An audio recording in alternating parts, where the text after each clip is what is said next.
Comme c'est bas là, je prends celle qui est la plus proche du fil. Depuis la mi-décembre, le quotidien d'Isabelle n'est plus tout à fait le même. Après une longue période de chômage puis de RSA, elle vient de décrocher un contrat à durée déterminée d'insertion dans une exploitation viticole. Un secteur qui lui convient parfaitement.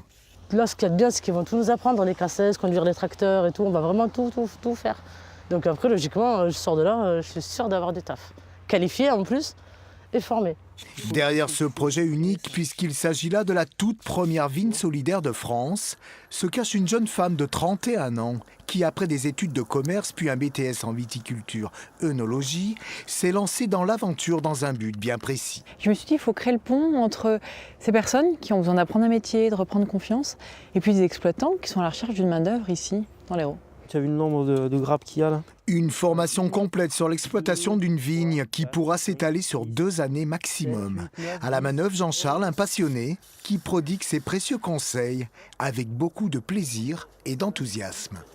Chaque geste s'inscrit dans une continuité et donc c'est ça qui est justement chouette, c'est qu'ils vont voir de la taille de la plantation de la vigne jusqu'à la mise en bouteille. La structure devrait monter en puissance progressivement. L'objectif est d'accompagner 5 personnes en insertion à partir de 2019 et produire 58 000 bouteilles de vin en 2020, mais aussi lancer 2 nouveaux produits, de l'huile d'olive et de la truffe.